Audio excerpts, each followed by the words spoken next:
This is a series of images looking at Baroque Rome and specifically the plan by Sixtus V that you see here.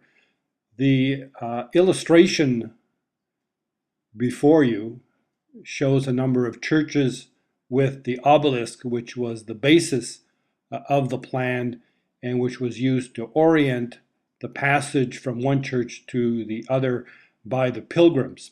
This was the central element of Fontana's plan in establishing the new Rome. Images from Corot, paintings showing the presence of these churches.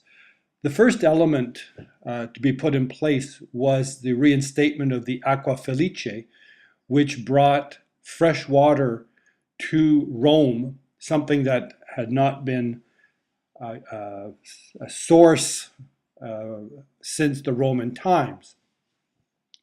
Santa Maria Maggiore, which was one of the major churches that was expanded by Sixtus V, and of course the obelisk is placed directly in front of the church to orient the visitor.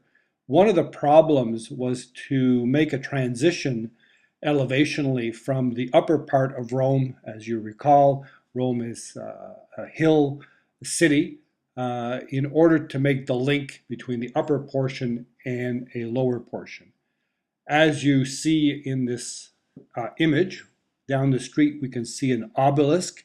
This would lead the pilgrims to this particular space, and once there would be able to enter the church that you see here.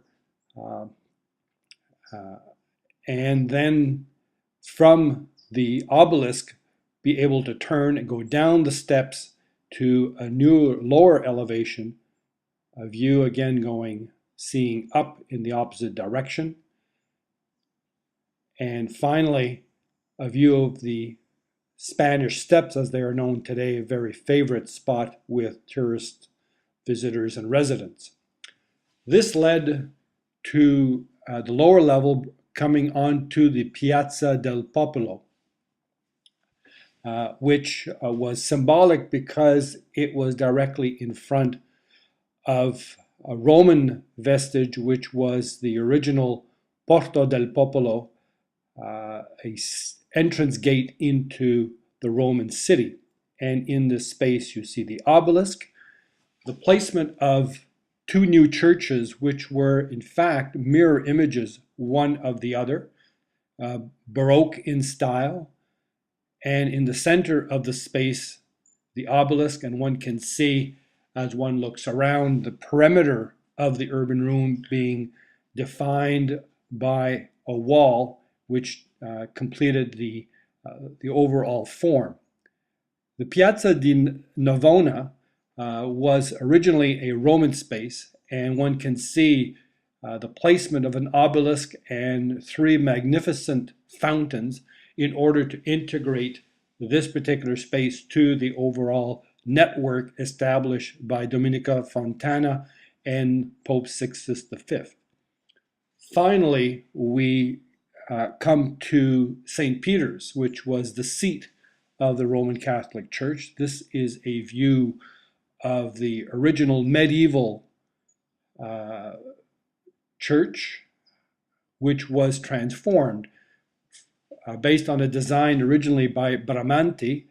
This is a drawing of his dome, and then was worked on also by Michelangelo, where you see here an elevation of the proposal by Michelangelo, which was really determinant in establishing what is now St. Peter's. A view of the dominance of that church and the inclusion of the dome, a bit like the Duomo in Florence, which was to become dominant from various viewpoints in Rome. Here's a view towards St. Peter's as one approaches it. It then opens up into a magnificent urban room with the obelisk, which was placed there by Sixtus V, and the overall design which we see today was completed by Bernini with the placement of the magnificent monumental columns and arcade, which then completes the overall design facing St. Peter's, and of course is the space where the Pope addresses the population